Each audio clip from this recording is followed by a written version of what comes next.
Alex, il m'impressionne. Dans la course. Aïe, aïe, aïe. T'imagines s'il tombe dessus et je suis fautif et il se tord la cheville. Pas bien.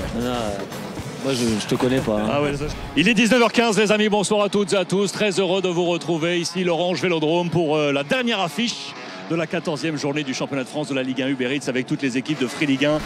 J'ai eu peur parce que comme Rio il a fait un petit marathon ce matin là, j'ai cru qu'il un semi. Ouais, j'ai cru qu'il 619e sur 9000. Incroyable. Plus de 14 km/h. Incroyable. Paul Bess, Nicolas Valbuena, lancé dans les rues de Bordeaux, mon pote. C'était une aventure. Ah mais moi j'ai eu ça, j'ai suivi, c'était énorme. Il reste encore. C'était comment? Fais-moi une petite... Tu veux pas ça? T'as eu mal ou pas? Franchement, j'ai plus de jambes. Plus de jambes. C'était bien ou pas? Ouais, franchement, c'était bien. C'était bien? Franchement, Bordeaux, les Ouais. gars, je sais pas. En tout cas, vous venez quand vous voulez. Je sais pas, tu nous as C'est la jamais invités. première fois qu'il Ouais. nous invite. On a Merci. attendu la 14e journée. Non mais c'est vrai. Faire le point sur tous les résultats, vous téléchargez, vous le savez, l'application Free Ligue 1, elle est gratuite, quel que soit votre opérateur, sur le flashcode qui est en bas à gauche de votre écran pour faire le point en temps réel, bien évidemment, sur toute l'actualité, les buts. Vous le savez, c'est le principe du Near Live, affiché en haut en mode belette. Dès qu'un but est inscrit, ça s'affiche sur votre téléphone et c'est gratuit, quel que soit votre opérateur. C'est un joueur qui est performant, on l'a vu, il est en train de revenir tout doucement. Il a marqué au Maccabi, ça a été important pour lui, même s'il avait loupé un penalty juste avant contre Villarreal. C'est un joueur important pour ce club.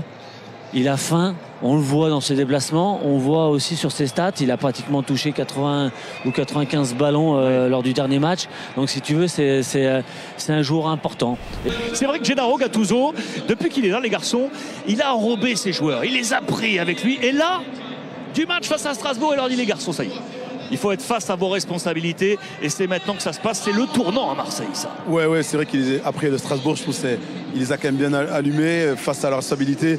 Il leur a dit aussi les mots. Hein. Des fois, c'est important quand tu es joueur de prendre la vérité en face parce que aujourd'hui, on l'a vu, c'est les entraîneurs qui payent, mais c'est quand même nous, les joueurs, enfin en tout cas, ou c'est les joueurs qui sommes sur le terrain. Donc voilà, il est rentré dedans et derrière, il y a une réaction. Et ça, c'est le plus important.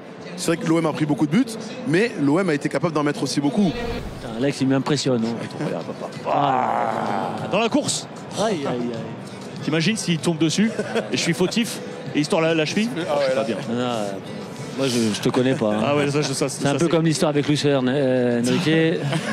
ça c'est clair, je suis d'accord. Je subis le discours. Marseille. Bien joué. Ça repart en contre-attaque du côté de l'OM. Le Vélodrome qui se lève. Et le point de pénalty, les amis. 7e minute de jeu. Le point de pénalty est lâché par monsieur l'arbitre. But ou pas. Pierre-Emerick Aubameyang pour frapper face à Steve Mandanda. C'est but. Ludo avait vu juste l'Olympique de Marseille qui ouvre la marque ce soir. 8 minutes de jeu. Marseille 1, Pierre-Emerick Aubameyang 1, Rennes 0. Qui remet au milieu. Ouais, ça va passer, ça passe. Oh là là, le rouge. Elle est vilaine. Le rouge. Eh ouais. 61e minute, carton rouge, les amis. Carton rouge pour Wu, qui était aux avant-postes et qui a fait un geste pas mesuré quand on est comme ça en position. C'est incompréhensible parce que tu es à 80 mètres de ton but. Ouais. Il faut qu'il arrive à gérer un peu ces situations-là parce que déjà le penalty ne doit pas se jeter. Et alors là, c'est encore pire. Hein. Attention parce que ça revient encore. C'est passé. Boum, c'est au fond. Le but signé Unai qui va faire du bien et aux joueurs et à l'Olympique de Marseille à la 65e minute. C'est sur un exploit individuel, les garçons. Ouais. Il est parti de la droite. La défense rennaise n'était pas encore mise en place dans ce nouveau schéma 4-4-1. Il est passé, il a frappé, il a ajusté la position de Steve Mandanda. Marseille 2, Rennes 0. La ligne défensive de Rennes. Il y a de l'espace. Ndiaye est passé une fois, deux fois, il est passé. Là, avec le contre favorable peut-être pour les Marseillais. Enjeu. Pierre-Emerick Aubameyang, on est au sol. Carton rouge. Oh là. Carton rouge pour l'Olympique de Marseille, les amis. Carton rouge contre l'Olympique de Marseille. Qu'est-ce qu'il a pris, le rouge? Ndiaye? C'est Ndiaye, ouais. Ndiaye a pris son rouge. Je pense sur la fin de son geste technique. Ouais, la fin de geste technique, ouais, exactement. Ça, on n'ira pas plus loin. On en restera là, les amis. 2-0 pour l'Olympique de Marseille qui gagne 3 places au classement de cette Ligue 1. Uber Eats et victoire. On parlait du triptyque décisif pour Gattuso. C'est réussi face à l'Ajax, c'est réussi face à Rennes. On attendra celui face à Lyon mercredi prochain. Et il a manqué un zeste peut-être un petit truc en plus pour. Ouais, faut le dire, la folie. La folie, c'est ce qui nous a manqué ce soir, parce que le football, c'est de la folie, et quand on veut marquer, surtout face à des bonnes équipes, face à des bons blocs aussi, il faut faire preuve de folie, et il va falloir qu'on en ait si on veut gagner les matchs, notamment celui de la semaine prochaine contre Monaco. Voilà, honnêtement, la sensation quand on gagne des matchs, voilà, la vie elle est tout de suite plus belle, que ce soit sur ou en dehors du terrain.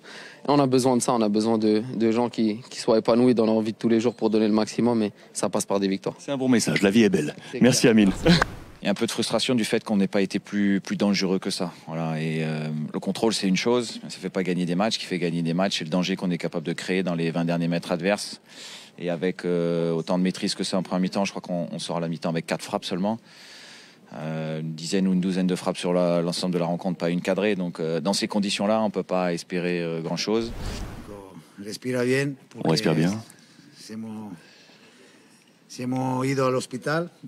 Parce qu'on était à l'hôpital, mais on est sorti de l'hôpital. On doit continuer ainsi. Parce que mercredi, on a un autre gros match qui peut changer le classement.